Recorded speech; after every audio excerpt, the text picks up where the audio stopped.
샬롬, 샬롬, 샬롬, 샬롬, 샬롬. 하나님 사랑합니다, 여러분. 주 안에서 사랑합니다. 오늘 예레미야 8장 18절부터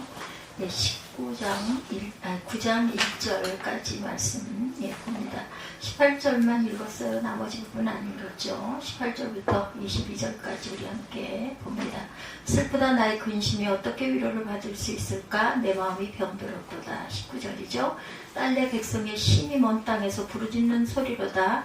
야훼께서 시온에 계시지 아니한가? 그의 왕이 그 가운데 계시지 아니한가? 그들이 어찌하여 그 조각한 신상과 이방의 헛된 것들로 나를 경노하게 하였는고 하시니 추수할 때가 지나고 여름이 다하였으나 우리는 구원을 얻지 못한다 하는도다. 딸내 백성이 상하였으므로 나도 상하여 슬퍼하며 놀라움에 잡혔도다. 길르앗에는 유황이 있지 아니한가? 그곳에는 의사가 있지 아니한가? 딸내 백성이 치료를 받지 못하면 어찌 됨인고? 어찌하면 내 머리는 물이 되고 내 눈은 눈물 근원이 되고 죽임을 당한 딸 내 백성을 위하러 줄야로 울리로다. 무슨 얘기예요? 기도하자는 이야기입니다. 기도의 말씀이고, 그래서 오늘 본문이 디모데전서 2장 1절부터 7절까지 함께 증거가 됩니다. 고난오니 모든 사람을 위하여 간구와 기도와 도구와 감사를 하되 임금들과 높은 지위에 있는 모든 사람을 위하여 하라. 이는 우리가 모든 경건과 단정함으로 고요하고 평안한 생활을 하려 함이라. 이것이 우리 구주 하나님 앞에 선하고 받으실 만한 것이니 하나님은 모든 사람이 구원을 받으며 진리를 아는 데 이르기를 원하시느니라.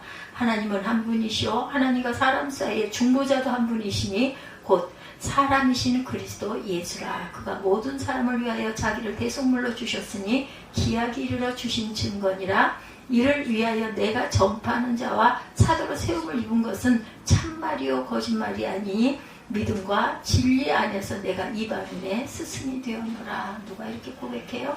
사도 바울이 이렇게 고백을 하죠. 디모데전서니까. 얼마 전 필립 얀시라는 미국의 기독교 작가가 쓴 기도라는 책이 번역이 돼서 나왔는데, 그 책의 부제가 하나님께 가는 가장 쉽고 가장 어려운 길이었다고 합니다. 하나님께 가는 가장 쉽고 가장 어려운 길 뭐예요? 기도예요. 가장 흔하고 가장 쉬운 것 같으면서도 가장 어려운, 공감이 가는 말이죠. 기도가 만만한 게 아닌데 또한 가장 가까이 갈 수 있는 게 바로 기도다. 기도는 누구에게나, 믿는 자에게는 하나님이 주신 특권이기도 합니다. 그래서 그 책의 부제가 하나님께 가는 가장 쉽고도 어려운 길인 것 같아요.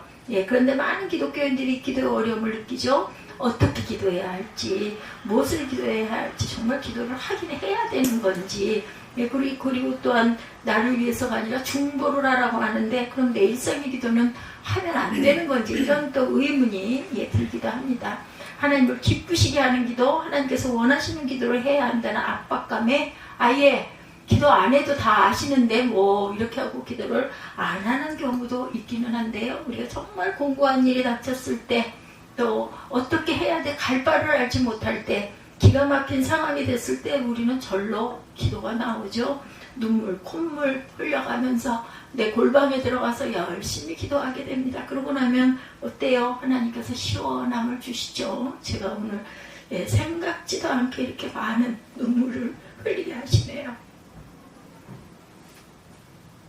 하나님의 은혜가 없으면 여러분 모두도 물론 그러시겠지만 저는 살아있을 수 없는 사람이 지금 살아있는 거예요. 하나님 시간을 주셔가지고, 시간을 주시는 데는 이유가 있으시겠죠. 시간을 끝내고 돌아와라 하고 말씀을 하셔서 수시로 포기합니다. 너무 힘들 때는 차라리 그냥 얼른 갔으면 좋겠어요. 이런 마음, 뭐 기도로까지는 아니라 할지라도 그냥 소원이 그 소원이 되기도 합니다. 너무너무 공고하고 힘들기 때문에. 이렇게까지 하고 내가 있는 이는 차라리 그냥 다 놓고 갔으면 좋겠다, 이런 마음이 들 때도 있어요.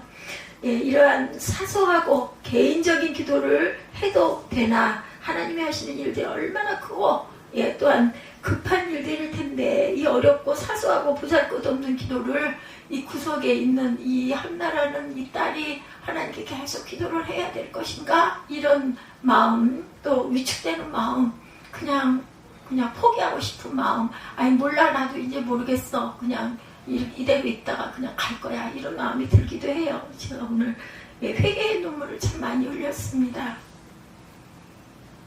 우리 에스더를 통해서 위로도 받고 또한 내가 너무 어떤 면으로는 교만했구나 이런 생각도 제가 오늘 많이 하게 됐어요. 이런 기도 우리는 늘 해야 합니다. 어려운 기도든 또 쉬운 기도든 또 하나님 보시기에 말도 안 되는 기도라도 우리는 자식이잖아요. 주님의 자녀이니까 얼마든지 할 수 있어요.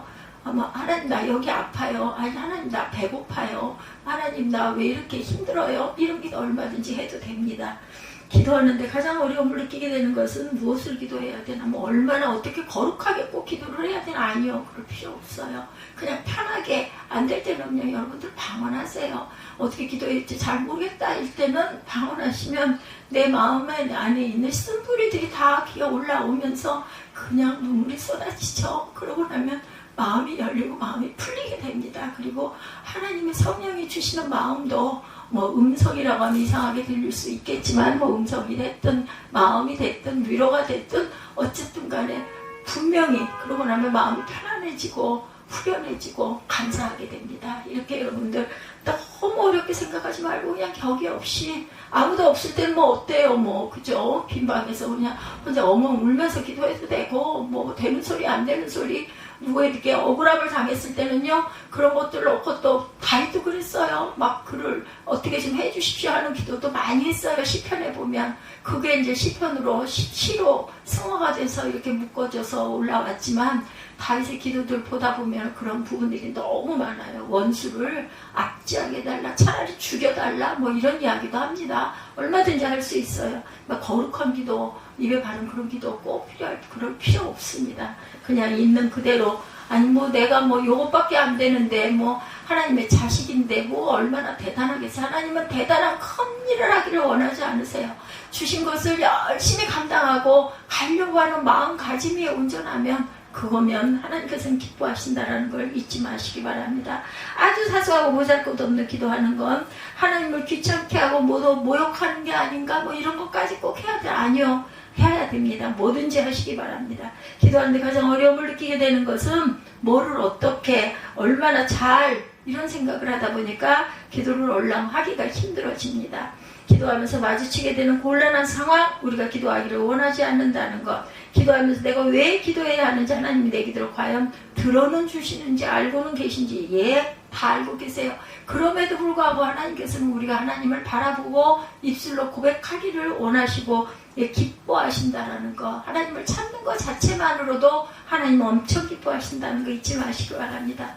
실제로 응답받지 못하는 기도가 많이 있고 기도해서 아무것도 달라지지 않았다고 느껴질 때가 있기 때문에 그런 경험들이 우리가 기도하는 것을 방해하곤 합니다. 찬양이 그래서 좋아요, 여러분. 찬양하다 보면 마음이 열리지 않습니까? 저는 찬양하다 보면 마음이 열려요. 그래서 오랜만에 오늘 나는 자유해. 이걸 제가 기도하려고 듣지 않았어요. 근데 그냥 전주가 나오는 순간 하나님이 계신데 자유하지 못할 게 없어요. 나는 땅에 있으나 하늘에 가나. 오히려 하늘에 가서 더 편할 것 같아요. 그래도 또 땅에서 여러분들 볼 수 있는 것도 행복이니까 볼 수 있을 때 많이 보고, 하늘에 간다고 못 보나요? 영으로 얼마든지 볼 수 있죠. 그래서 저는 두려움은 없어요. 가는 건 저는 환영합니다. 지금이라도 그죠? 이번에 문제가 됐었던 그런 문제들이 있다 하더라도 그냥 두고 가면 되는 거죠. 제가 욕심을 냈으면 안 그랬을 거예요. 근데 그렇게 해서 자취 남기고 가고 싶었기 때문에 그냥 내 마음은 하나님이 아세요. 그리고 아그 야곱이 고백했던 것처럼 정말 공고한 생활을 정말 어렵게 많이도 겪어왔어. 돌아보면. 그렇기 때문에 어떻게 보면 그만큼 그 정도는 좀 기뻐해도 괜찮다고 여겨서 저는 그렇게 했습니다. 여러분들 이해해 주시기 바래요. 아마 이해하실 겁니다.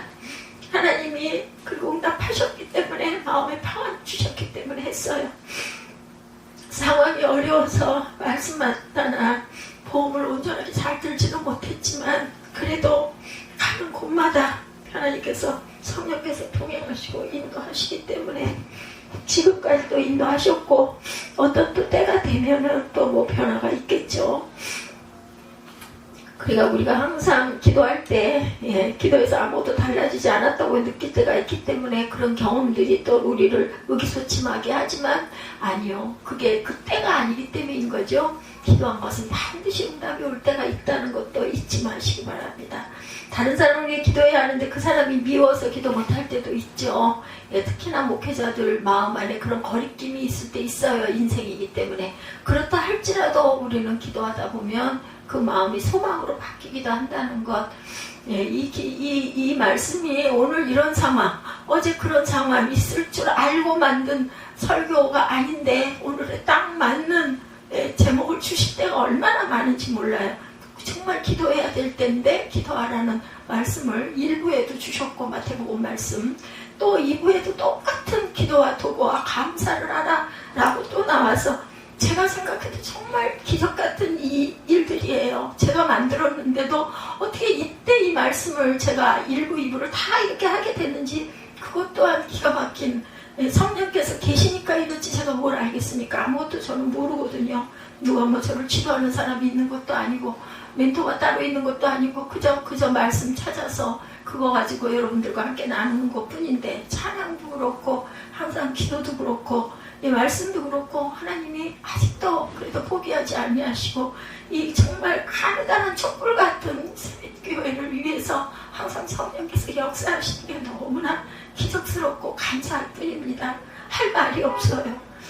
그래서 예수님도 응답받지 못한 기도하셨죠. 그래서 응답받지 못한 사람들의 마음을 누구보다도 잘 아신다라는 것 1부에도 그런 말씀이 있었어요. 겟세마네에서 기도하시면서 땀방울이 핏방울이 되도록 기도하셨지만 이 잔을 옮겨주시옵소서 했는데 못 옮겼잖아요. 십자가에 못 박혀 결국은 돌아가셨잖아요. 끝말씀에 뭐라고 그러셨어요? 내 뜻대로 마옵시고 아버지의 뜻대로 하옵소서 하고 기도했습니다. 아버지께서는 모든 일을 하실 수 있으시니 내게 이 산을 거두어 주옵소서라고 기도하셨지만, 그러나 그 기도는 응답을 받지 못했고 예수님이 응답받지 못한 기도는 그것뿐이 아니죠. 그래서 예수님은 참으로 그래도 열심히, 그럼에도 불구하고 열심히 늘 기도하셨죠.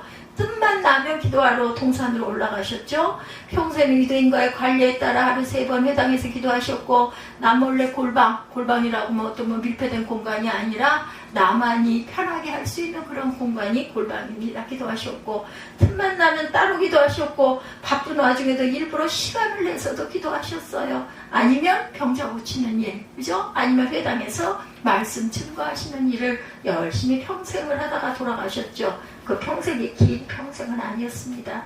33세로 돌아가셨으니까 30년 공생에 어머니 모시고 열심히 목수일 하시다가 3년 동안 이렇게 사역을 하시고 돌아가신 짧은 인생이었는데, 그것이 복음이 되어서 수천 년 동안을 이렇게 이어져 내려오고 있다는 거, 이것 또한 기적 아니겠습니까? 사람이 했다면 어떻게 이렇게 몇천 년을 이렇게 이어가면 점점 그 인구가 크리스찬들이 더 많아지겠어요. 그 기도가 모두 그대로 이루어지진 않았지만 예수님은 끊임없이 늘 포기하지 않고 기도하셨다. 그러면서 우리에게도 기도하라고 말씀하시죠. 구하라 그러면 너에게 주실 것이라고 늘 말씀하십니다. 제자들이 귀신 들린 아이를 고치지 못해서 쩔쩔매고 있는 것을 보시고 기도가 부족해서 그렇다라고 말씀하시죠. 우리가 기도해야 하는 건 다른 모든 이유보다 예수님이 우리에게 기도하라고 하셨기 때문에, 그러므로 예수를 믿는 우리는 기도해야 합니다. 왜 하라고 그러셨겠어요? 해야 너희가 살기 때문에, 호흡이라고 막 그러죠. 영적 호흡이라고 합니다. 사도 바울 역시도 디모데전서 오늘 말씀하죠. 무엇보다 먼저 기도해라. 특별히 모든 사람을 위해서 중보를 먼저 하라고 말씀하시죠. 다른 사람을 위한 기도를 우리는 중보기도라고 하는데, 오늘 성경에서는 모든 사람을 위해서 간절히 구하는 거죠. 그냥 그 글자 그대로 이해하시면 됩니다. 간구와 기도와 중보기도와 감사기도를 드려라. 여기서 간구와 중보기도와 감사기도라는 기도의 형식을 가지고 깊게 이야기할 필요는 없어요. 오늘 말씀의 초점은 모든 사람을 위해서 기도하라는 것. 여기서 있는 모든 사람이란 말 그대로 모든 사람, 내가 사랑하는 사람, 내가 전도하는 사람, 또한 내 이웃 아니면은 내 가족, 누구를 위해서든 기도해라. 네, 그대로 모든 사람을 가리킨다라는 것. 우리가 다른 사람을 위해서 기도해야 하는 이유는 하나님이 그 사람의 사정을 모르실까봐 기도드리라고 알려드리려고 하는 것은 아니죠. 하나님이 모르실 리가 없죠. 하나님이 만드신 피조물들이 우리 모두인데 우리보다 더 잘 아시죠. 그러나 하나님을 우리에게 모든 사람을 위해 기도하라고 하신 그 이유, 다른 사람을 위해 기도하는 것은 자기 자신을 위한 기도하는 것과 같다라는 거 잊지 마시기 바랍니다. 우리가 다른 사람을 위한 기도하면 그 사람을 예수님의 눈으로 보기 시작할 수가 있어요. 어떤 사람은 교회 일이나 단체 일에 쓸 비용을 출연할 때마다 갖가지 핑계를 대고 빠져나가는 사람들을 위해서 기도하면서 그가 양체가 아니라 돈 문제로 걱정하는 외로운 인물임을 보기 시작하게 한다. 저도 이거 실제 경험을 했었죠. 꿈의 교회에 집사로 나아갈 때 그 뭔가 일을 바울에게 맡기시고는 비용을 전혀 주시지 않아가지고 그때 생각할 때는 아니 어떻게 그래, 교회에서 쓴 거는 비용을 당연히 비용을 제시를 하면 주셔야 되는데 결제를 안 해주셔서 굉장히 그 부분을 가지고 의견이 분분했던 그런 기억이 정말 있습니다. 근데 나중에 몇 번 만에 그 정박으로 쫓아다니면서 열심히 얘기를 했더니 얘기하시더래요. 어렵게 힘들게 그거는 그냥 집사님이 감당하시는 거예요 라고 얘기를 했노라고. 참 그거 이상하다. 그 비용 나온 부분은 그거는 교회에 결제를 넣으면 올리면 주시는 게 맞지 않나. 근데 이제 저는 그게 이해가 됩니다. 거기 그 직책을 맡길 때는 거기에 필요한 거는 그냥 내가 마음에 우러나서 자원해서 해야 되는 거. 그럼 결론은 뭐예요? 그런 믿음이 아직 되지 않았었나 보구나 라는 생각이 드는 거죠. 나중에 감사헌금을 10,000원을 냈다가 그걸로 집안이 발칵 뒤집어졌던 기억이 지금도 납니다. 하나님께서는 하나도 아깝지가 않아서 더 많이, 왜냐하면 11조로 온전하게 못했던 데가 너무 많았죠. 건축을 했잖아요. 그렇다면 1억이 나왔으면 1,000,000원 드려야 되거든요. 그래서 그 마음으로 한 번이라도 온전하게 드리자 하고 드렸다가 정말 집안이 깨질 뻔한 위기를 겪었는데 그런데 그 주인공이 지금 신학을 하고 있지 않습니까? 하나님의 작품이에요. 하나님의 작품. 어떤 길로 얼마나 온전하게 바르게 갈지 또한 제가 염려한다고 될 것도 아니고 하나님이 하실 일이라는 거죠. 윤수 아빠가 신학을 고신 쪽에서 그렇게 열심히 한다는 얘기를 듣고 부모의 기도가 절대로 땅에 떨어지지 않았구나. 저는 포기했거든요. 아들 때에서 대련이 지난주에 벼랑반에 그 윤수를 위해서 목회자 기도를 제가 마음에서 우러나서 나도 모르게 하게 됐는데 그렇게 함으로 인해서 다리가 이어져서 통화도 했다 이런 이야기를 듣고 나니 마음에 감동이 그렇게 북받쳐 올라와요. 항상 왜 자녀가 먼저 아니겠어요? 그죠? 손자보다도 자녀가 먼저인데 항상 기도할 때 윤수 기도를 제일 먼저 하게 됐었거든요.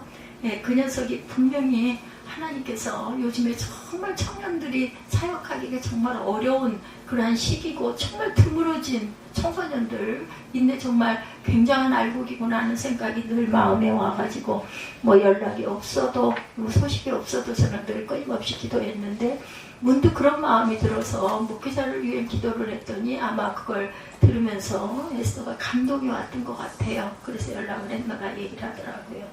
하나님께서 사람을 통해서 꼭 다리를 놓으시고 제가 아닌 주변의 누군가를 통해서 또한 제가 소망을 갖고 또 믿음이 점점 단단해지게 하는 흩날릴 때마다 그런 은혜를 주시는 은혜가 부끄럽기도 하고 너무 감사하기도 하고 합니다.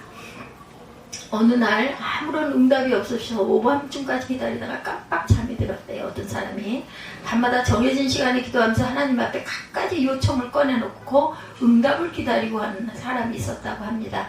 근데 그날따라 아무런 응답이 전혀 아무런 감동도 없고 그래서 기다리다가 이분도 참 대단한 분이에요. 뭘 기다려요. 기도했으면 우리는 그 다음에 그죠? 해야 될 거 아니면 잠을 자든지 잠이 들든지 기도하다가 잘 때도 있잖아요. 근데 이분은 아마 뭔가 응답이 마음에 감동이 오기를 기다렸는데 아무런 마음에 감동이 없을 때도 있잖아요. 그랬나 보더라고요. 근데 얼마를 잤는데 동트기 직전에 자리에서 일어나게 됐대요.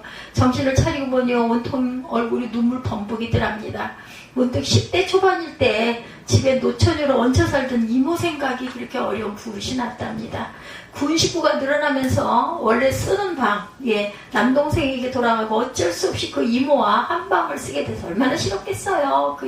그 소녀 시절이었는데 방을 빼앗긴 아이로서는 마음이 편할 리가 없었겠죠. 이모가 이쁘지도 않았겠죠. 그죠? 이모니까 나이 차이도 있을 거고 처음에 몇 주만 같이 있을 줄 알았는데 점점 길어져가지고 원망은 점점 커졌대요. 노골적으로 내색은 하지 않았지만 대신 수만 가지 은밀한 방법으로 분풀이를 해댔다고 합니다.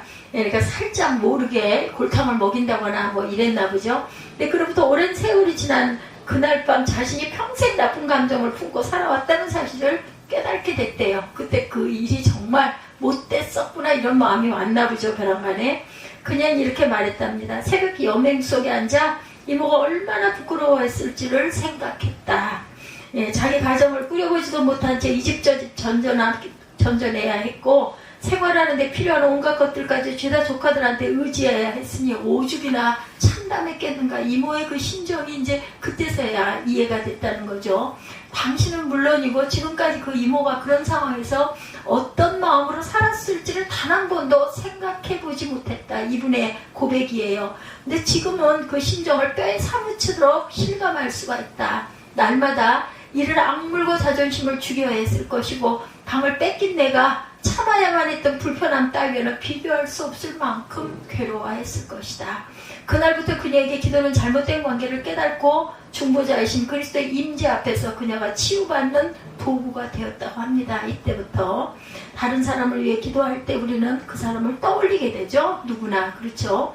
그 사람을 위해 진정으로 기도할 때 그 사람도 변화되지만 먼저 나 자신이 변화되는 경험을 갖게 된다. 그게 중보기도의 능력이고 힘이에요. 내가 누구를 위해서 기도할 때 그 사람이 심정이 돼요.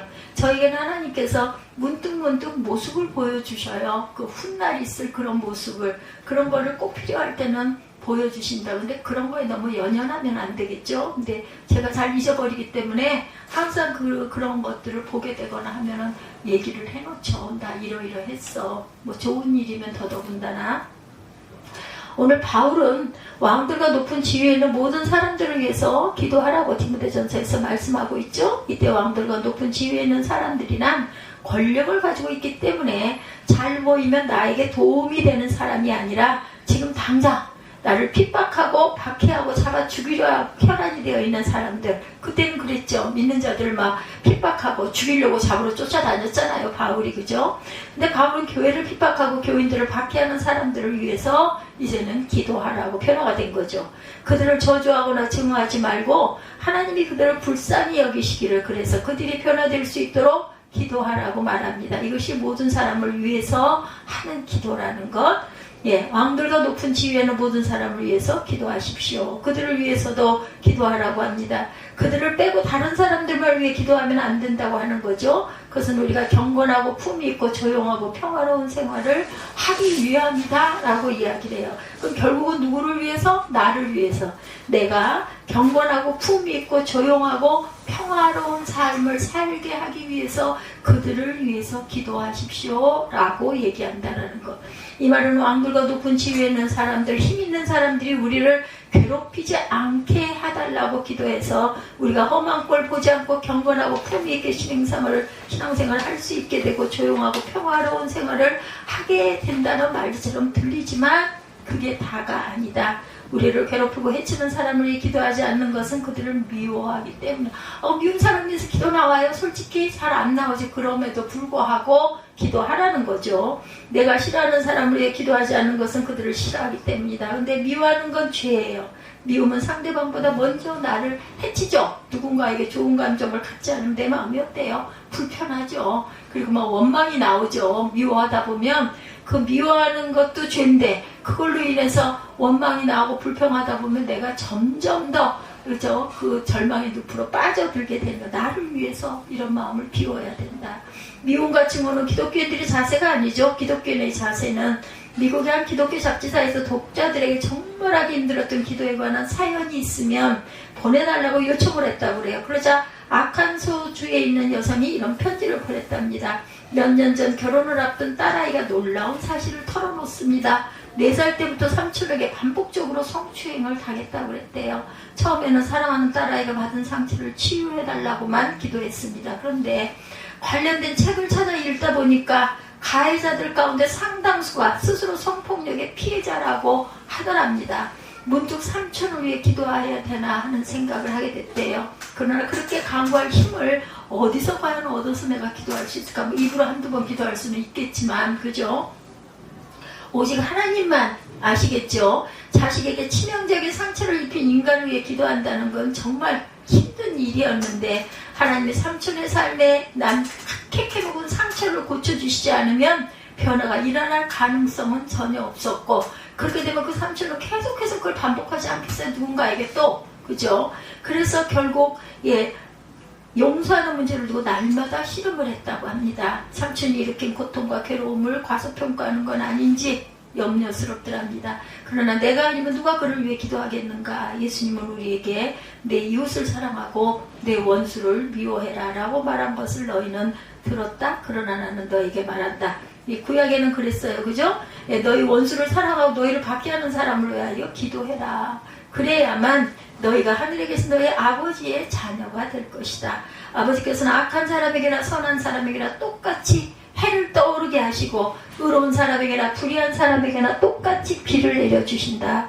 너희를 사랑하는 사람만 너희가 사랑하면 무슨 상을 받겠느냐 이렇게 말씀합니다. 세리도 그만큼은 하지 않니? 또 너희가 마태복음 5장 43절에 48절입니다. 너희 형제 자매들에게만 인사를 하면서 지내면 남보다 나을 것이 뭐가 있니? 이방 사람들도 그만큼은 하지 않느냐? 그러므로 하늘에 계신 너희 아버지께서 완전하신 것 같이 너희도 완전하여라. 이렇게 기도할 줄 알아야 합니다.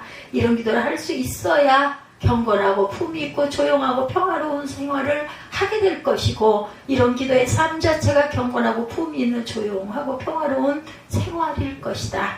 모든 사람을 위하여 기도할 때 그 기도가 추상적이고 공허한 것이 되지 않게 하기 위해서는 가까이 있는 사람부터 시작해서 점점 범위를 넓혀가는 것이 좋다.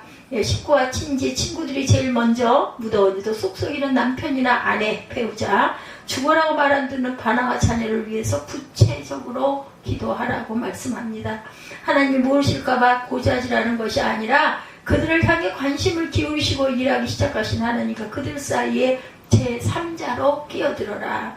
그래서 그들을 향한 내 관심과 사랑, 나의 기도를 하나님께서 사용하셔서 선한 열매를 맺도록 하나님께서 역사하시기를 기도해라. 이런 뜻입니다. 그리고 범위를 점점 넓혀 이웃, 우리 교회, 우리나라, 마침내 전 세계 모든 사람에게까지 범위를 넓혀서 기도하라는 것이에요.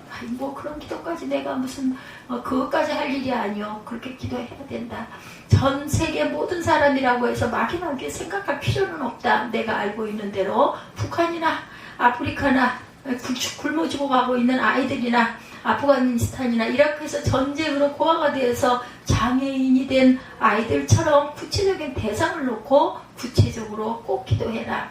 모든 사람을 위해 기도하라고 하실 때 우리가 잊어서 안 될 것, 모든 사람에게는 나 자신이 포함된다라는 것입니다. 너무 자주 우리는 우리 자신만을 위해서 기도하죠. 그래서 바울은 모든 사람을 위해서 기도하라고 특별히 권면했는지도 모르겠어요. 사실은 우리의 기도가 나 자신을 위한 기도가 아니라 내게 필요한 것을 위한 기도할 때가 너무나 많죠. 실제 하나님 앞에서 나 자신을 위한 기도는 잘하지 않는 것이 아닌지 모르겠어요. 주님, 나를 불쌍히 여기소서라고 기도하는 건 드문 일입니다. 나 자신을 위해 기도하다 보면 이런 생각을 하게 되죠. 내 기도가 너무 이기적인 거 아닌가? 내 기도가 너무 사소한 것이 내 문제만 놓고 그렇게 자꾸 기도하는 것은 아닌지, 하나님이 나 자신만을 위해 기도하는 것은 들어주실지, 나를 알고나 계실지, 내 이런 기도에도 이게 온전해서 귀를 기울이고 들어주실 수나 있을지. 그러나 모든 사람이라고 하면 나를 제외한 모든 사람이 아니라 나를 포함한 모든 사람을 말한다는 것을 우리가 꼭 기억하자. 성경의 기도들은 자세히 들여다보면 자기중심적이고 심지어는 이기적인 기도들로 가득 차 있는 것을 발견하게 됩니다. 자식이 없는 엄마는 아기를 갖게 해달라고 기도하고, 먹을거리가 떨어진 과부는 기름을 구했고, 군인은 전쟁에 나가 승리할 수 있도록 해달라고 기도하죠. 성경 말씀들이 다 이런 말씀이에요. 가뭄이 덜면 비를 간구했고, 원수들을 물리쳐달라고 간청 기도합니다. 심지어 주님이 가르쳐 주신 기도에도 일용할 양식 기도가 있어요. 그렇죠? 예, 그 구하는 대목이 포함되어 있어요. 시편에 나오는 다윗의 기도를 들어보면 이런 기도도 들어주실까 할 정도로 자기 중심적인 이기적인 기도들이 정말 많아요. 시편이기는 하지만 이렇게 읽다 보면, 그죠? 아까 제가 말씀드렸죠? 성경에 들어있는 기도들을 살펴보면 그 기도에 대한 하나님의 응답 또한 보면 내 기도가 적절하지 못한 기도라면 어떻게 하지? 예, 하나님이 내 기도를 비웃으시면 어떻게 하지 하는 염려가 정말 쓸데없는 거라는 것을 우리가 알게 된다는 거. 우리가 하나님께 어떤 기도를 드리는가 하는 것은 우리가 하나님을 어떻게 생각하느냐와 관계가 있다. 일 때문에 만나는 사람에게도 사업상의 이야기만 하지 개인적으로 겪고 있는 상처나 아픔 같은 것에 대해서는 절대로 말 안 하죠. 예, 개인사니까 입도 뻥끗 안 합니다. 그러나 아주 가까운 친구라면 깊이 묻어둔 아픔이나 비밀 혹은 사소한 관심사까지 다 나누게 되죠. 왜? 친구이기 때문에. 토마스 머튼이라는 영성가가 20세기 최고의 영성가라고 불리는 토마스 머튼이 젊은 시절에 작가가 되려고 출판사나 잡지사에 글을 보내고 나서 이런 고민을 했다고 합니다. 이렇게 사적이고 이기적인 문제를 가지고 기도도 해도 되나? 이런 기도를 해야 하나 하지 말아야 하나 이 일을 가지고 한바탕 씨름한 후에 내린 결론은 하나님은 자녀들의 기도가 자기 중심적이나 아니냐에 특별히 개의치 아니하신다. 주님은 그저 그 기도를 듣고 싶어 하실 뿐이다. 예, 구하라. 그리하면 받으리라. 자신의 필요에 관해서는 아무것도 구해서는 안 된다고 생각하는 것은 그것 자체도 어쩌면 일종의 교만이다. 마치 모자라는 게 전혀 없다는 듯 하나님께 의지할 뿐 아니라 거룩한 뜻에 따라 물체에 기댈 수밖에 없는 존재가 아니라는 듯 행동하면서 자신을 하나님과 똑같은 수준에 올려놓으려는 또 하나의 교활한 술책이기 때문이다. 이 영성가 토마스 이분이 이렇게 얘기를 한 거예요. 머튼은 동네 작은 교회당에 들어가 무릎을 꿇고 자기가 보낸 소설이 편집자의 눈에 들어 책으로 발간되기를 소망하는 기도를 드렸다고 합니다. 그 기도는 이루어지지 않았고 편집자는 원고를 돌려보냈어요. 기도를 했는데 훗날 머튼은 이 편집자의 현명한 판단을 최고의 응답으로 받았다고 합니다. 덕분에 오랜 방황을 청산하고 이분은 수도사가 되게 되었고 결국 평생에 걸쳐 영성에 대한 걸작들을 써낼 길을 열어준 셈이 되었다는 거예요. 거기서 딱 받아줬으면 그냥 그런 거나 쓰다 말았을 것인데 그게 반류가 되는 바람에 수도원에 들어가서 거기서 더 깊이 무릎 꿇고 기도하고 훌륭한 작품들을 많이 써내는 깊은 영성가가 되었다. 우리가 기도할 때 나 자신을 위해 기도하는 것이나 시시하고 사소한 일까지 시시콜콜 기도하는 것에 대해서 두려워하거나 회피할 필요가 절대로 없다는 거예요. 소소한 것 얼마든지 구할 수 있어요. 자녀이기 때문에 뭐 그것이 샤머니즘이다. 그런 것들을 위해서 교회를 나간다면 그럴 수 있지만 그게 아니라 하나님을 믿고 주님을 의지하고 가다 보니 내 어려움, 아픈 남들이 보기에는 아무것도 아닌 것 같아도 나한테 상처가 되는 거 아버지께는 말씀드릴 수 있거든요. 얼마든지 할 수 있습니다. 또 그러한 사람들까지도 우리가 포함해서 기도할 때 내 기도가 된다는 거 잊지 마시기 바랍니다. 사랑하는 사람끼리 아주 사소하고 시시한 것까지 알고 싶어하는 법이니 사랑하는 사람들끼리 같이 시간을 보내는 것이 가장 소중한 일이죠. 연애하는 젊은이들이 저녁 때 만날 거면서도 낮에 수시로 전화하고 문자 보내고 아무것도 아닌 일 시시콜콜한 얘기를 하고 하는데 쓸데없이 시간 낭비하는 거라고 생각하지 않는 이유는 뭐 때문에? 사랑하기 때문이다. 우리가 주님을 이런 마음으로 사랑하다 보면 시시콜콜한 것까지도 다 고하는 하나님을 사랑하기 때문에 주님을 사랑하기 때문에 그렇게 기도할 수 있다는 거. 엄마 아빠가 일이 생겨 시골에 간 사이야 할머니하고 같이 지내게 된 4살짜리 아이가 잠자리에 들기 전에 기도를 하더랍니다. 엄마랑 아빠가 무사히 집으로 돌아오게 해주세요. 그리고 만약에 오고 싶어 하지 않으면 그때 같이 기도하던 할머니가 끼어듭니다. 아가 그럴 리가 있겠니? 엄마 아빠도 달려오고 싶어 한단다. 순간 꼬맹이가 똑 부러지는 목소리로 대꾸합니다. 할머니 지금 하나님이랑 얘기하고 있잖아. 이러더랍니다. 할머니 말씀이 맞죠? 당연하죠. 그렇지만 하나님이 논리적이고 사리 분별이 분명한 기도만을 듣고 싶어 하지 않으신다. 기도하면서 두려움과 분노, 불안, 의심 같은 감정까지도 드러내는 것이 오히려 솔직한 기도고 하나님께서 듣고 싶어 하시는 기도다. 형식적인 기도가 아니라 내 마음에 있는 것을 그냥 그대로 오롯이 털어놓고 기도할 때 그 마음이 우리에게 감동을 주고 그것을 비우게 하고 그리고 본인이 알게 돼요. 아, 내가 이건 잘못됐고 이런 마음도 비워야 되고 하나님이 이런 마음을 주시네. 이런 여러분들 그런 감동과 그런 그 경험을 하게 된다. 사소하고 대수롭지 않은 일까지 다 털어놓고 말하는 기도도 하나님께서는 즐겁게 들으신다는 거. 아이고 네가 나 찾아왔니? 우리 그럴 때 얼마나 반가워요. 그죠? 하나님 모든 사람이 다 구원을 얻고 진리를 알게 되기를 원하세요. 나를 포함한 모든 사람. 그래서 우리는 모든 사람을 위해 기도해야 된다. 그 사람만 위해 기도하는 게 아니라 그 기도가 내 기도가 된다니 뭐 기도할 수 있죠. 먼저 나 자신을 위해 기도하고 하나님 앞에서 무엇이든지 감추고 꾸미려고 하지 말고 내 마음 있는 그대로 불안하면 불안한 대로 의심스러우면 의심스러운 대로 솔직하게 털어놓고 기도하자. 그리고 그 폭을 점점 넓혀가요.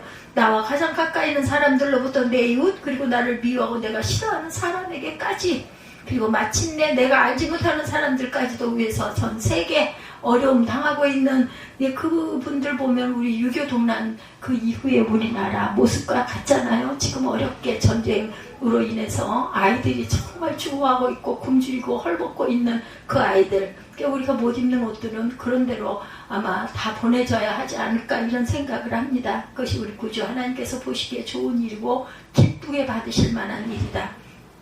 우리 교회가 우리 성도들이 이렇게 하나님과 친밀하게 사랑하는 사이로 지낼 수 있기를 주님의 이름으로 축복합니다. 사업상의 파트너로 혹은 가까이 하긴 너무 먼 사이로 남아있지 말고 사소하고 소소한 일까지도 부끄러운 것까지도 내놓고 때로는 웃고 때로는 울며 그렇게 하나님과 함께 기도하고 이웃과 함께도 그래서 함께 모여서 중보기도하는 것이 정말 좋습니다. 하나님은 살아계시고 우리를 사랑하시고 우리 기도를 듣고 싶어 하시고 다 듣고 계신다는 거. 말 안 해도 다 보시지만 말 안 해도 다 보이는 거 하고 그 아이가 와가지고 나에게 내 속에 있는 것을 다 내놓고 얘기하는 거하고 여러분들 어떠세요? 감동이 내놓고 얘기하는 게 훨씬 더 마음에 깊이 와서 바뀌지 않겠습니까? 이렇게 하시기 바랍니다. 예, 때로 우리가 응답받지 못하는 것처럼 보일지라도 도무지 부끄러워서 기도할 수 없는 일이 있다 해도 우리는 다 아버지 앞에는 내놓고 할 수 있다는 거. 내가 사랑하는 사람을 위해서, 내가 미워하는 사람을 위해서, 내가 알지 못하는 사람을 위해서, 그리고 나 자신을 위해서 그렇게 할 때 기도할 수 있는 거. 하나님을 믿기 때문에 기도할 수 있다. 우리가 믿는 예수님이 기도하려고 하셨으니 나도 기도해야 한다. 하나님이 기뻐하시는 기도가 따로 있는 게 아니고 하나님은 우리가 기도하는 것 자체를 기뻐하신다는 것.